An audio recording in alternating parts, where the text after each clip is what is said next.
होती रहे, मेरी प्रार्थना है। सचमुच में प्रभु का धन्यवाद हो। जैसे कि नेहमाया, एजरा और दानियल के समय में एक बहुत बहुत परेशानी में वो लोग थे और अपना देश छोड़कर दूसरी जगह गए हुए थे, गुलामी की अवस्था में थे। पर कुछ लोग वहां पर अच्छे से भी थे, पर फिर भी उनको अपने देश की, अपने अ, अपने मंदिर की उनको याद आती थी, जहाँ पर प्रभु की उपस्थिति में वो रहा करते थे। और वो जल्द से जल्द चाहते थे कि वो उपस्थिति में फिर से आ सके। और वो दोनों तीनों अलग अलग जगह पर थे और तीनों ने प्रार्थनाएं की।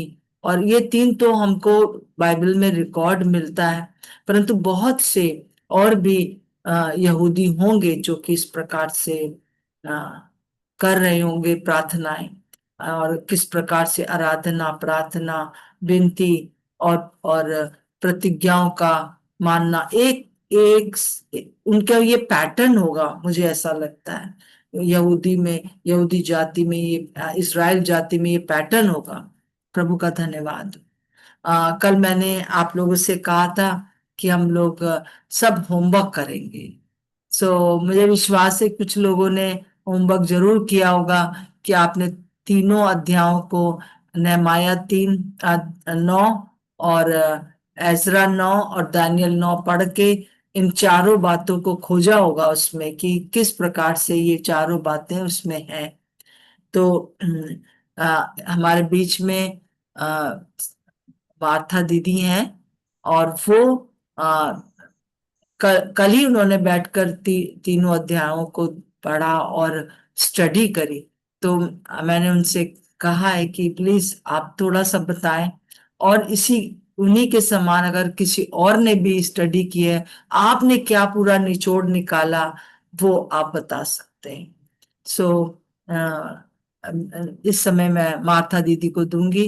मार्था दीदी, बताइए कि किस प्रकार से इन तीनों अध्यायों के द्वारा आपने क्या सीखा। जय जी। जी, जय। मेरी आवाज आ रही है? हाँ जी, हाँ, आपकी आवाज आ रही है। जैसा कि सिस्टर ने होमवर्क दिया था, तो मैंने होमवर्क बहुत खुशी से एक्सेप्ट किया, क्योंकि इस उम्र में होमवर्क तो मिलता नहीं है। लेकिन बहुत अच्छा लगा। और, और प्रभु की अनुग्रह से तीनों चैप्टर को पढ़ा, तो खास बात जो, जैसे अभी बहन कह रही थी कि क्या कॉमन चीज तीनों में पाई गई, तो सबसे ज्यादा, सबसे पहला तो कॉमन था कि उन्होंने पश्चाताप किया। सब जैसे एजरा का नौ का अगर हम लेते हैं, कि एजरा जब वहां अपने कुछ वापस आया यरूशलेम, और वचन में लिखा कि वो बहुत ज्ञानी था। तो उसने, जब वो आया तो लोगों ने शेयर किया होगा, सारी वहां की दशा का वर्णन किया होगा कि कैसी हालत है। तो इस चैप्टर में जो है खास बात उसमें ये लिखी हुई है कि जब लोगों ने उसको बताया कि उन्होंने उनकी बेटियों में से अपने बेटों के लिए स्त्रियां कर ली हैं, और पवित्र वंश इस ओर के देशों के लोगों में मिल गया है, वरन हाकिम और सरदार विश्वासघात में मुख्य हुए हैं। मतलब जो लीडर्स हैं वो भी इस पाप में शामिल थे, जो लोग उनको उसको शेयर कर रहे हैं। जब एजरा ने ये सुना, तो उसने, वर्स 3 में लिखा है, उसने अपने वस्त्र और बागे को फाड़ा, अपने सिर और दाढ़ी के बाल नोचे और विस्मित होकर बैठा रहा। कहने का मतलब ये कि कितना ज्यादा वो दुखी हुआ इस बात से, अपने लोगों के लिए इतना दुखी हुआ, कितने पहले इस पाप में वो पड़े हुए थे। और फिर 5th में लिखा है, सांझ को भेंट के समय मैं वस्त्र बागा फाड़े हुए उपवास के लगा, और फिर घुटनों के बल झुका और अपने हाथ अपने परमेश्वर यहोवा पर कहा। मतलब उसने इस तरीके से गिड़गिड़ा कर परमेश्वर से प्रार्थना की, और उसने उसने एक्सेप्ट किया कि मेरे लोगों ने ये पाप किया है, और इस तरीके से गिड़गिड़ा कर उसने प्रार्थना की। और इन लोग प्रार्थना के साथ साथ प्रार्थना करना, पश्चाताप पश्चाताप करना, जो हमने हमारे लोगों ने पाप किया उसके लिए। और फिर उसके बाद आगे वाले एक 8 अर्थ में, अध्याय में, चैप्टर वर्ष में लिखा है, अब हम थोड़े दिन से हमारे परमेश्वर यहोवा का अनुग्रह हम पर हुआ है कि हम में से कोई कोई बच निकले, और हमको उसके पवित्र स्थान में खूंटी मिले, और हमारा परमेश्वर हमारी आंखों में ज्योति आने दे, और दासत्व में हमको कुछ विश्रांति मिले। हम दास तो हैं, परंतु हमारे दासत्व में हमारे परमेश्वर ने हमको छोड़ नहीं दिया, वरन फारस के राजाओं को हम पर ऐसे कृपालु किया कि हम नया जीवन पाकर अपने परमेश्वर के भवन को उठाने और उसके खंडरों को सुधारने पाए, और हमें यहूदा और यरूशलेम में आड़ मिली। कहने का तात्पर्य यह है कि वे पश्चाताप भी करते रहे प्रार्थना में, और धन्यवाद परमेश्वर को, अपनी पिछली बातों को लेकर धन्यवाद भी करते रहे परमेश्वर का, कि परमेश्वर ने उस परिस्थिति में, उस बंधुआई में भी उन लोगों को सुरक्षित रखा, और उनके दिल में कितनी इच्छा दी अपने देश वापस जाने की, और अपने लोगों की चिंता कि हमारे लोग किस प्रकार से होंगे। पूरे निरंतर उनका ये ये बोझ उनके दिल में रहा। और फिर जब उन्होंने प्रार्थना की तो परमेश्वर ने उनकी प्रार्थनाओं को सुना। और यहाँ पर लिखा हुआ है वर्ष 13 में, 12 में, कि तुम बलवान बनो और उस देश के अच्छे अच्छे पदार्थ खाने पाओ, और उसे ऐसा छोड़ जाओ कि वो तुम्हारे वंश के अधिकार में सदा बना रहे। कहने का तात्पर्य यह है कि परमेश्वर चाहता है कि हम उन लोगों को फिर से वो जगह मिल जाए, वो बलवंत हो, और अपने लोगों को, अपनी जनरेशन के लिए भी वो बलवंत बने, और अच्छे अच्छे पदार्थ उनके लिए छोड़ें, और अधिकार में, परमेश्वर उस वंश के अधिकार में सब चीजें बने। मतलब प्रतिज्ञा है कि अच्छी चीजें अपने लोगों को देने के लिए परमेश्वर प्रतिज्ञा करता है। और इतना गलत काम करने के बाद भी, इतने आज्ञा का उल्लंघन करने के बाद भी, परमेश्वर दयालु परमेश्वर है। ये एजरा की पुस्तक में मैंने इतनी इतनी बात को इसको पढ़ा है। अभी मैंने बहुत गहराई से अध्ययन तो नहीं किया था, लेकिन मैंने रीडिंग की थी। और फिर लास्ट में 15 में लिखा, हे इस्राएल के परमेश्वर यहोवा, तू धर्मी है, हम बचकर मुक्त हुए हैं जैसे कि आज वर्तमान में है। देख, हम तेरे सामने दोषी हैं, इस कारण कोई तेरे सामने खड़ा नहीं रह सकता। मतलब परमेश्वर को धन्यवाद देना, परमेश्वर को की आराधना करना, स्तुति करना, अपनी पिछली बातों को याद करना। कहने का तात्पर्य यह है कि हमको भी जब हम प्रार्थना करते हैं तो हमारे दिल में कितना बोझ है हमारे लोगों के लिए, ये ये विषय सोचने का है। और परमेश्वर को धन्यवाद देने के लिए कि परमेश्वर किस कितना दयालु है, कि जितना भी हम पाप करें, लेकिन अगर हम पश्चाताप करते हैं तो परमेश्वर हमारी प्रार्थनाओं को सुनता है। फिर नहेमिया में आए थे। नहेमिया में भी पहले ही वर्ष से, 9 चैप्टर के पहले ही वर्ष में, नहेमिया पहले वर्ष में लिखा है, फिर उसी महीने के 24वें दिन को इसराइली उपवास का टाट पहने और सिर पर धूल डाले हुए इकट्ठे हो गए। पश्चात तब इसराइल के वंश के लोग सब अन्य जाति लोगों से अलग हो गए, खड़े होकर अपने अपने पापों और अपने पुरखाओं के अधर्म के कामों को मान लिया। सब पापों को अपने मान लिया। अपने पापों को मानना भी बहुत आवश्यक है जब हम प्रार्थना करते हैं। तब उन्होंने अपने अपने स्थान पर खड़े होकर एक दिन के पहर तक अपने परमेश्वर यहोवा की व्यवस्था की पुस्तक पढ़ते और अपने पापों को मानते और परमेश्वर यहोवा को दंडवत करते रहे, उसकी आराधना करते रहे, उसकी स्तुति करते रहे। और फिर लेवियों ने खड़े होकर कहा, अपने परमेश्वर यहोवा को अनादि काल से अनंत काल तक धन्य कहो, तेरा महिमा युक्त नाम धन्य कहा जाए, और सब धन्यवाद स्तुति से परे। इस तरीके से परमेश्वर ने नहेमाया को किस तरह से इस्तेमाल किया प्रार्थना के लिए। अब वो उस तरह से प्रार्थना करता रहा, और हम शुरू से हम पढ़ते चले आ रहे, उस चैप्टर में हमने पढ़ा है कि किस तरीके से उसने प्रार्थना के साथ हर स्थिति में उसने प्रार्थना की। क्योंकि विरोधी भी खड़े हो गए थे जब लोग दीवार बना रहे थे, लेकिन उसने उसने कहा, हाँ, एक हाथ में औजार है, दूसरे हाथ से वो परमेश्वर की ओर हाथ उठा के प्रार्थना कर रहे थे। इस प्रकार से इन्होंने प्रार्थना का एक बहुत अच्छा उदाहरण हमारे सामने रखा है। और यहाँ पर स्तुति आराधना कर रहे हैं कि तू ही अकेला यहोवा है, परंतु सब कुछ स्वर्ग से ऊंचे, स्वर्ग और उसके सब गण, पृथ्वी और जो कुछ उसमें है, और समुद्र जो कुछ उसमें, सभी को तूने बनाया है और सभी की तू रक्षा करता है। और इस प्रकार से यहाँ पर नहमाया पूरे परमेश्वर के उन कामों को स्मरण करता है जो परमेश्वर ने लोगों के साथ किया था। जब वो इसराइली बाहर मिस्र से निकाल के लाया था इसराइलियों को, उसका वर्णन इसमें किया हुआ है। बीच बीच में किस तरह से परमेश्वर ने उनकी सहायता की, कितना परमेश्वर ने उनको क्या और बार बार वो इसराइलियों का अगर हम वर्णन पढ़े एक्सोडस में, बार बार वो कुड़कुड़ाते और उसको मूसा को बकते, इस तरीके से करते आते। लेकिन फिर भी परमेश्वर उनको सब कुछ, उनको उनको भोजन भी दिया। वहां पर वचन में यहाँ पर लिखा हुआ है कि 21 वर्ष में 40 वर्ष तक वो जंगल में उनका ऐसा पालन पोषण करता रहा कि उनको कुछ घटी ना हुई, ना तो उनके वस्त्र पुराने हुए और ना उनके पांव सूजन हुई। इस तरीके से बार बार बार बार उन्होंने जंगल में भी 40 साल तक ऐसा काम किया। परमेश्वर के विरोध में गए, बछड़ा बनवा लिया, उसको पूजने लगे। लेकिन जब उन लोगों ने पश्चाताप किया, प्रार्थना की, तब तब परमेश्वर ने सुना। इसीलिए बार बार यहाँ पर नहमाया कहता है प्रार्थना में, तो अभी तूने जो अति दयालु है उनका अंत नहीं कर डाला और ना उनको त्याग दिया, क्योंकि तू अनुग्रहकारी और दयालु ईश्वर है। इस प्रकार से नहमाया की प्रार्थना, प्रार्थना पश्चाताप की, धन्यवाद की, स्तुति और आराधना की प्रार्थना रही। जब वो लोगों के लिए प्रार्थना कर रहा था। और फिर डैनियल की किताब में हम आते हैं, तो डैनियल की किताब में भी सेम पैटर्न की प्रार्थना इसमें लिखी हुई है, पश्चाताप की प्रार्थना लिखी है। तब मैं अपना मुख प्रभु परमेश्वर की ओर करके गिड़गिड़ाहट के साथ प्रार्थना करने लगा और उपवास कर, टाट पहने, राख में बैठकर वरदान मांगने लगा। मैंने अपने परमेश्वर यहोवा से इस प्रकार प्रार्थना की कि पाप का अंगीकार किया। हे प्रभु, तू महान अभय योग्य परमेश्वर है, जो अपने प्रेम रखने और आज्ञा मानने वालों के साथ अपनी वाचा को पूरा करता, करुणा करता रहता है। हम लोगों ने तो पाप, कुटिलता, दुष्टता, बलवा किया है और तेरी आज्ञाओं और नियमों को तोड़ दिया है।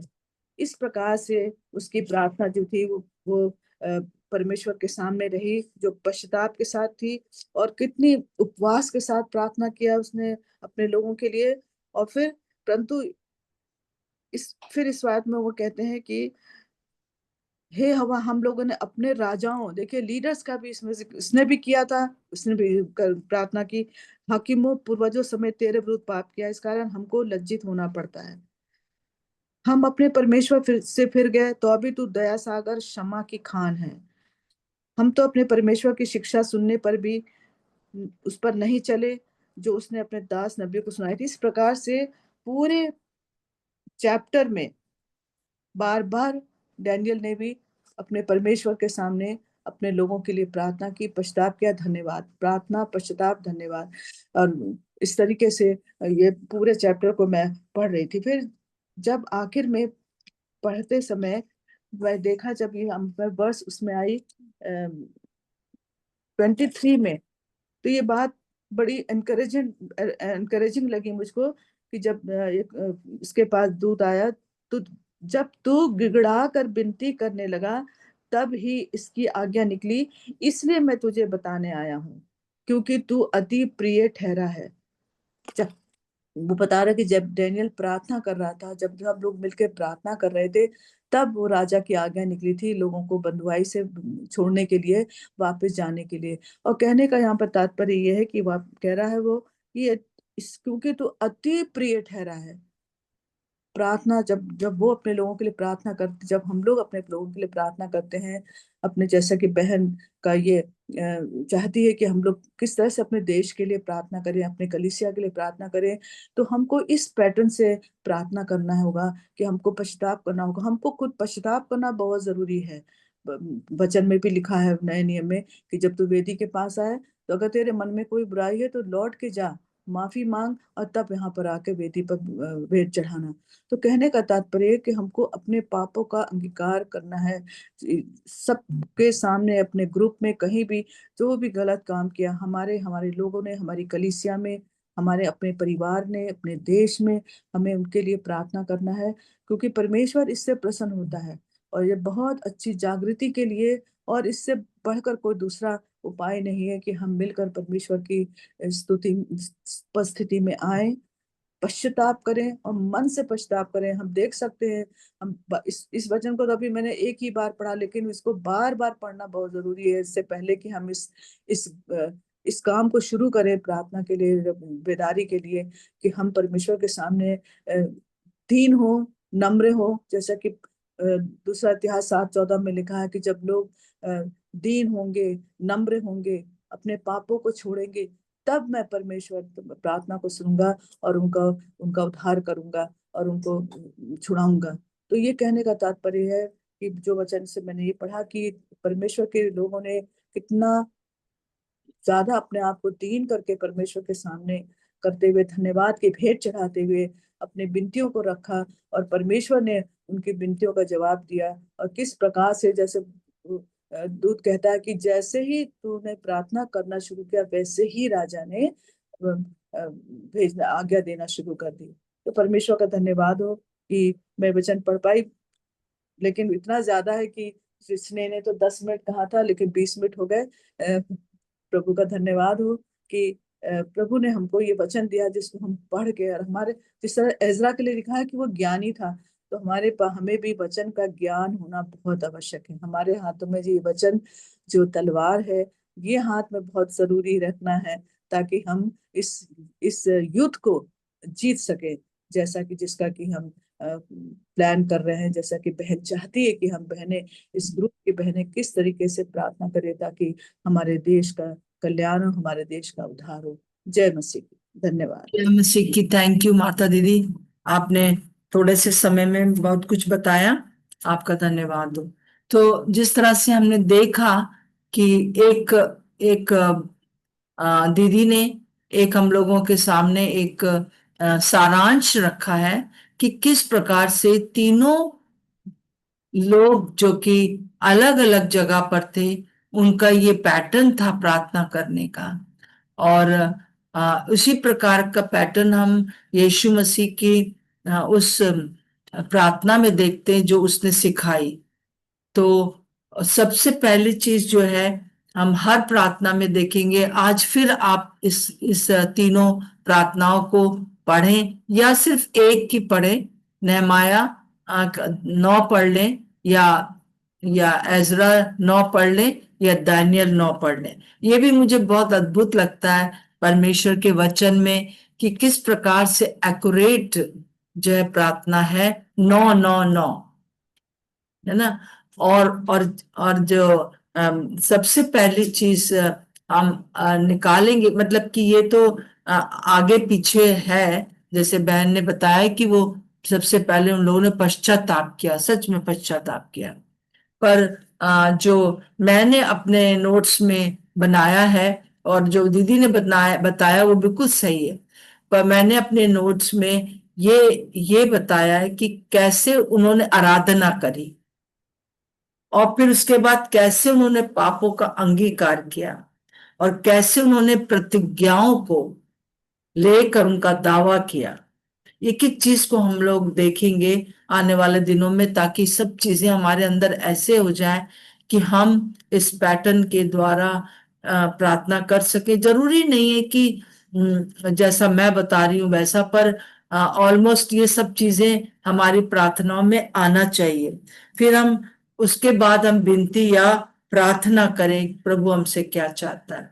और हम देखते हैं कि दानियल और नेहमाया के समय में जैसे ही उन्होंने प्रार्थना शुरू किया, जैसे ही नेहमाया ने तो 4 महीने उपवास रखा, उपवास रख के रोज रोज आराधना करता, फिर उसके बाद पापों का अंगीकार करता, और फिर उसके बाद प्रतिज्ञाओं को जो है वो दोहराता कि आपने ये कहा था, बहुत जरूरी है।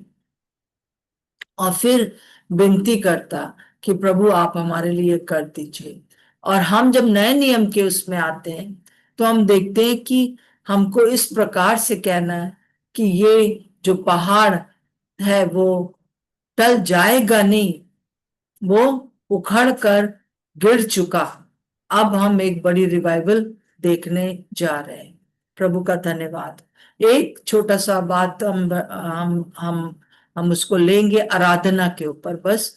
फिर उसके बाद हम लोग कल और भी करेंगे, और आप लोग जो भी सीखते हैं, और छोटा छोटा आप अपना लिखते रहिए, क्योंकि आने वाले दिनों में आप सब एक लीडर बनने वाले हो।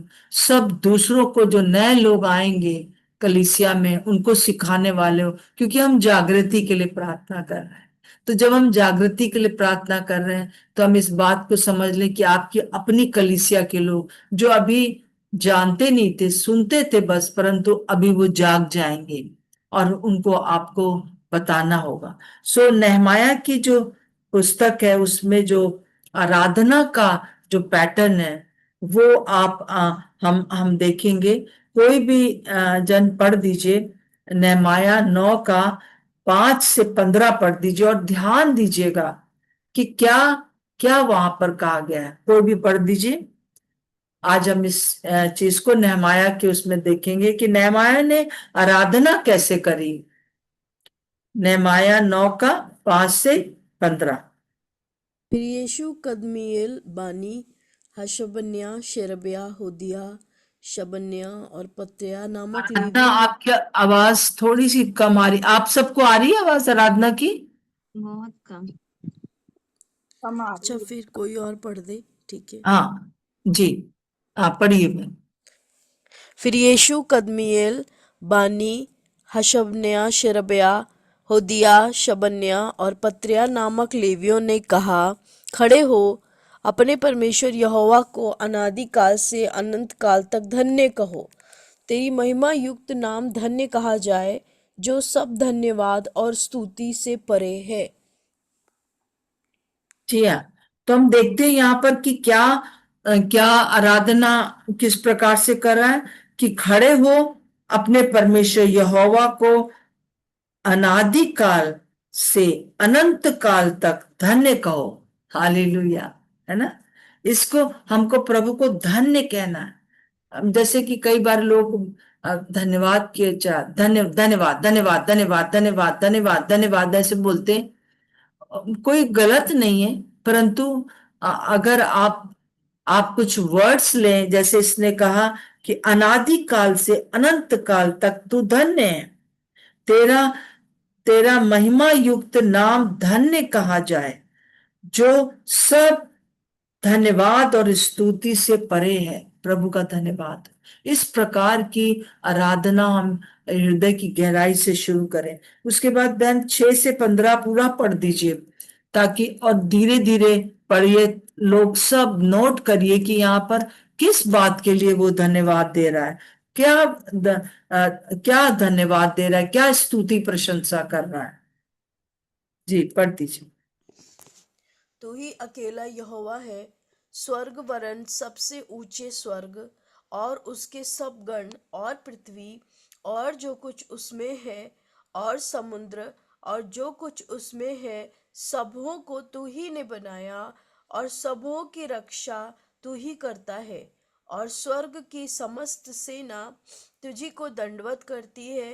हे यहोवा, तू वही परमेश्वर है जो अब्राम को चुनकर कसदियों के ऊर नगर में से निकाल लाया और उसका नाम अब्राहम रखा और उसके मन को अपने साथ सच्चा पाकर उससे वाचा बांधी कि मैं तेरे वंश को कनानियों, हित्तियों, एमोरियों, परिज्जियों, यबूसियों और गिर्गाशियों का देश दूंगा। और तूने अपना वह वचन पूरा भी किया, क्योंकि तू धर्मी है। फिर तूने मिस्र में हमारे पुरखाओं के दुख पर दृष्टि की और लाल समुद्र के तट पर उनकी दुहाई सुनी। फिरौन और उसके सब कर्मचारी वरन उसके देश के सब लोगों को दंड देने के लिए चिन्ह और चमत्कार दिखाए, क्योंकि तू जानता था कि वे उनसे ढिठाई का व्यवहार करते हैं। और तूने अपना ऐसा बड़ा नाम किया जैसा आज तक वर्तमान है। तूने उनके आगे समुद्र को ऐसा दो भाग किया कि वे समुद्र के बीच स्थली स्थल चलकर पार हो गए, और जो उनके पीछे पड़े थे उनको तूने गहरे स्थानों में ऐसे डाल दिया जैसा पत्थर महाजल राशि में डाला जाए।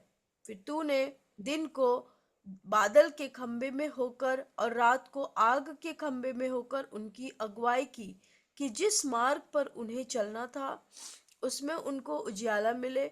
फिर तूने सीने पर्वत पर उतरकर आकाश में से उनके साथ बातें की और उनको सीधे नियम, सच्ची व्यवस्था और अच्छी विधियां और आज्ञाएं दी। उन्हें अपने पवित्र विश्राम दिन का ज्ञान दिया और अपने दास मूसा के द्वारा आज्ञाएं और विधियां और व्यवस्था दी। उनकी भूख मिटाने को आकाश से उन्हें भोजन दिया और उनकी प्यास बुझाने को चट्टान में से उनके लिए पानी निकाला, और उन्हें आज्ञा दी कि जिस देश को तुम्हें देने की मैंने शपथ खाई है, उसके अधिकारी होने को तुम उसमें जाओ। जी हाँ। सो हम देखते हैं यहाँ पर जो नेहमाया है वो क्या याद कर रहा है। वो शुरू से लेकर जो है किस प्रकार से परमेश्वर ने जो है वो इसराइलियों को मिस्र देश से निकाला और कैसे वो लेकर आया, किस प्रकार से उसने यहाँ तक उनको पहुंचाया है, और बहुत सी चीजें आपको देखने को मिलेंगी। जो अभी जैसे कि टाइम नहीं है, परंतु मैं चाहती हूँ कि ये फिर से होमवर्क है कि आप अपने क्वाइट टाइम के समय इस चीज को ले लीजिए आज, और उसके बाद 17 से आप जो है वो 25 तक भी पढ़ लीजिए, और इसमें आप देखिए कि वो कैसे आराधना कर रहा है। आराधना या स्तुति जो है, जो हम प्रभु है हमारा, उसको हम करते हैं। तो आज हम लोग इस बात के लिए प्रभु को हाथ उठाकर धन्यवाद दें, हर एक जन, कि किस प्रकार से आपने प्रभु को जाना, किस प्रकार से जब आप दुनिया में थे और संसार में बातों में थे, जबकि कई बार क्रिश्चियन परिवार में भी पैदा हुए, पर प्रभु से जो एक संबंध होना चाहिए नहीं था, कैसे आप उसमें से निकले और किस प्रकार से आपने जो है वो प्रभु में आगे बढ़े। बहुत से लोग आपके जीवन में आए जिन्होंने आपको आत्मिक रूप से आगे बढ़ाया, आप इस बात को जानते हैं। तो कई बार मैं ऐसा करती हूँ कि किसी किसी सुबह मैं सिर्फ यही करती कि किस प्रकार से प्रभु मैं अपने मायके में थी और किस प्रकार से आपने मेरी प्रार्थना सुनी, और 13 साल की उम्र में अपने आप को मुझ पर प्रकट किया। फिर किस तरह से कई बार बहुत सी बातें मैं भूल गई थी, पवित्र आत्मा उस समय याद दिलाते हैं, और मैं कहती हूँ प्रभु आपका धन्यवाद कि आप जीवित परमेश्वर हैं। हर बार मैंने इस चीज का अनुभव किया है अपने जीवन में कि जब मैं परेशानी में हूं, जब मैं दुख में हूं, किस तरह से आप हमें निकाल लेते हैं। तो आज अभी हम लोग 1 मिनट के लिए अभी चुपचाप हो जाएं और हम अपनी आंखों को बंद करें, पूरा पीछे से लेकर अभी तक हम इस बात के लिए जो है याद करें कि प्रभु ने हमारे साथ क्या अच्छाइयां करी। ये तो बहुत सी बातें हम करते हैं कि ये प्रभु हमारे लिए कर दीजिए, अभी ये कर दीजिए, वो कर दीजिए, पर यहाँ पर नेहमाया जो है उसके 9वें अध्याय में ज्यादा वर्सेस जो है, और वो परमेश्वर की आराधना की है। इवन उसके जो पहला अध्याय और उसकी 5वें पद है, वो बहुत ही सुंदर पद है।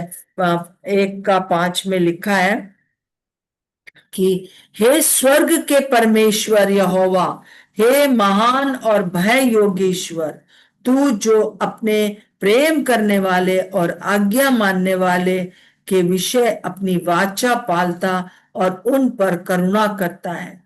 आज हम इस बात को कह सकते हैं कि हे स्वर्ग के परमेश्वर यहोवा, हे महान और भय योगेश्वर, तू जो उन पर दया करता है जो तुझ पर विश्वास करते हैं। अभी जो है आज्ञा पालन व्यवस्था ये बाद में आता है, परंतु नए नियम के अनुसार हम देखते हैं कि हम जो कि प्रभु के उस पर विश्वास करते हैं कि वो मेरे लिए दुनिया में आया, मेरे लिए मारा गया, मेरे लिए गाड़ा गया, तीसरे दिन मुर्दों में से जिंदा हो गया।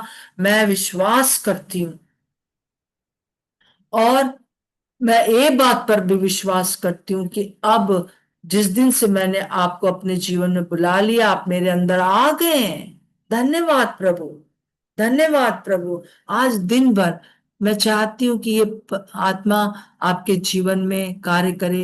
1 मिनट के लिए हम चुप हो जाएंगे और फिर उसके बाद अपने जीवनों के लिए आप आराधना करें, मतलब स्तुति करें, प्रशंसा करें जो प्रभु ने आपके लिए किया है।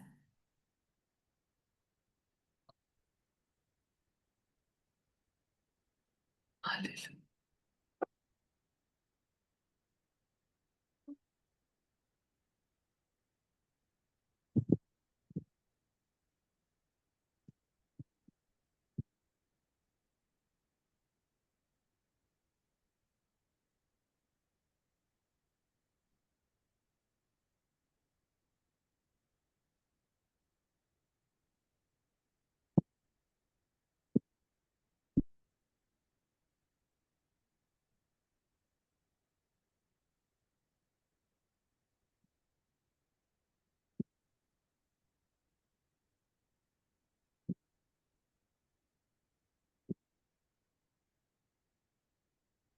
आराधना अंत में आप प्रार्थना आराधना कर दीजिए, थोड़ा अपनी आवाज और आराधना। जी आंटी।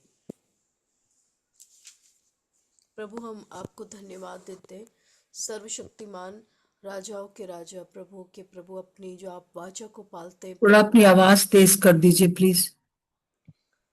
प्रभु जी हम आपको धन्यवाद देते हैं, सर्वशक्तिमान परमेश्वर प्रभु, आप जो अपनी वाचा को पालते हैं, आप जो करुणा करते रहते हैं परमेश्वर, आप जो भले परमेश्वर है, उस उदयाचल से अस्ताचल आपका नाम स्तुति के योग्य है प्रभु। हम आपको धन्यवाद देते परमेश्वर, धन्यवाद देते क्योंकि आप सदा सर्वदा के लिए हैं प्रभु जी, और आदि से अंत तक आपका ही नाम स्तुति के योग्य है प्रभु। हम आपको धन्यवाद देते परमेश्वर आज की सुबह के लिए प्रभु, जो हमने सीखा पवित्र आत्मा, हम आपको धन्यवाद देते कि जो आराधना करने का और पश्चाताप करने का ये पैटर्न जो हम लोग सीख रहे हैं प्रभु जी, इसके लिए हम आपको धन्यवाद देते। हम प्रार्थना करते हैं प्रभु कि ये वचनों पे जब हम लोग मनन करते तो इसकी गूढ़ बातें प्रभु और ज़्यादा आप हम पर प्रकट करें, ताकि हम सच्ची आराधना और ज़्यादा उसमें हम लोग सीख सके और आपकी आराधना कर सके, क्योंकि प्रभु आपका ही नाम है जो आराधना के योग्य है। और प्रभु आप ऐसे ही आराधकों को ढूंढ रहे हैं जो आत्मा और सच्चाई से आपकी आराधना करे प्रभु। हम आपको धन्यवाद देते आपकी सारी भलाइयों के लिए, धन्यवाद देते प्रभु। जब हम पीछे से देखते हैं प्रभु, जब आपने हमको घूरे पर से उठाया प्रभु जी, और प्रभु ऊंचे पर खड़ा किया परमेश्वर, उन सारे दिनों के लिए प्रभु हम आपको धन्यवाद देते। हम धन्यवाद देते प्रभु हर एक प्रकार के बंधन से जो प्रभु आपने हमको छुड़ा कर परमेश्वर यहाँ तक पहुँचाया प्रभु, ये सिर्फ और सिर्फ आपकी दया है प्रभु। आप परमेश्वर, और प्रभु हम तो कई बार गिरे, लेकिन आपकी जो दया है, जो आपकी करुणा है परमेश्वर, वो कभी भी हमारे ऊपर से कम नहीं हुई, कभी भी मेरे ऊपर से कम नहीं हुई प्रभु। इसके लिए मैं आपको धन्यवाद देती हूँ प्रभु। हम सब मिलकर प्रभु आपको धन्यवाद देते परमेश्वर, क्योंकि आप सच में प्रभु अपने प्रॉमिस को पूरा करने वाले परमेश्वर हैं प्रभु जी। आपने हमको कभी छोड़ा नहीं प्रभु, आपका धन्यवाद हो। आपका नाम प्रभु हम लेते हैं प्रभु, और हम आपकी जय जयकार करते हैं, धन्यवाद देते प्रभु। सारा आदर और महिमा हम आपको देते हैं प्रभु यीशु मसीह, हम आपके नाम से मांगते हैं, आमीन। आमीन आमीन। प्रभु यीशु मसीह, हम आपको धन्यवाद देते हैं कि आप हमारे महान और जीवित परमेश्वर हैं, अनुग्रहकारी और दयालु प्रभु है। प्रभु हम आपको धन्यवाद देते हैं अपने जीवन के उस दिन के लिए जबकि हमने आपको जाना, आपने हम पर अपने आप को प्रकट किया।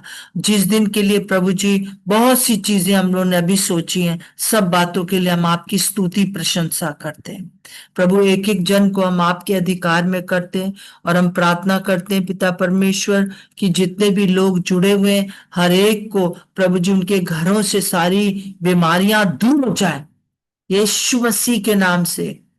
और प्रभु हम विश्वास करते हैं कि आपने हमारे लिए कोड़े खाए।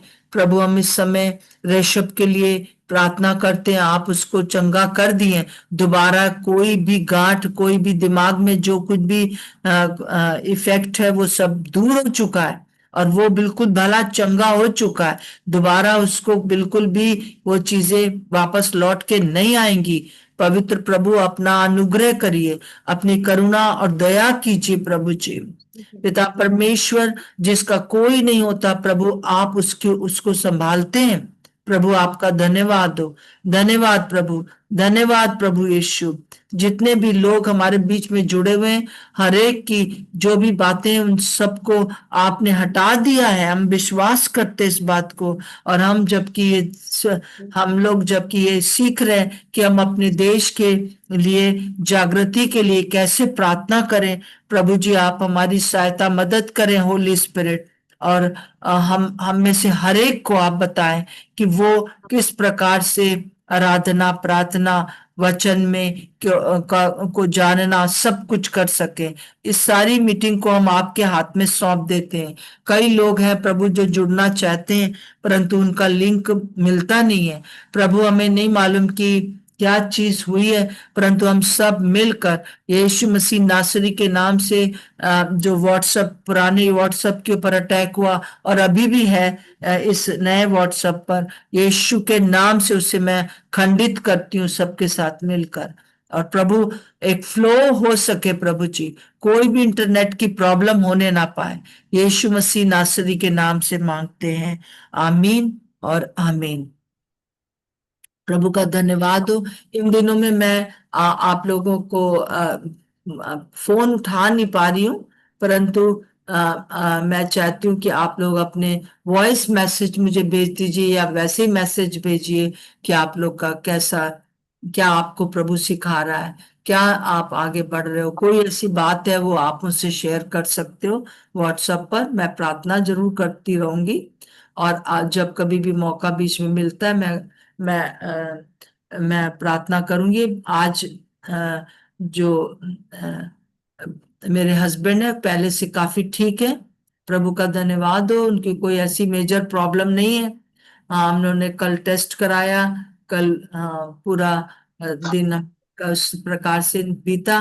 परंतु प्रभु का धन्यवाद हो, जो कुछ भी प्रॉब्लम है वो यीशु के नाम से दूर हो जाए। आप लोग प्रार्थना कर ही रहे हैं, और मैं विश्वास करती हूँ कि ये अप एंड डाउन हम लोग के जीवन में आता रहता है, परंतु प्रभु संभालता है। प्रभु का धन्यवाद हो। सबको जय मसीह की। जय जय मसीह की मसीह की दीदी। जय मसीह की सबको। जय मसीह की। Thank you. जय मसीह मरिया। आमीन। जय मसीह की, जय मसीह की। सब बहनों को जय जय मसीह की दीदी। दीदी, जय मसीह की सबको। जय मसीह की आयशा बहन, जय मसीह की। सब लोग जो लोग अपना अपना मुखड़ा दिखा देते हैं, सबको जय मसीह की। जय मसीह की, जय मसीह की दीदी। ओके, शालोम शालोम और शालोम।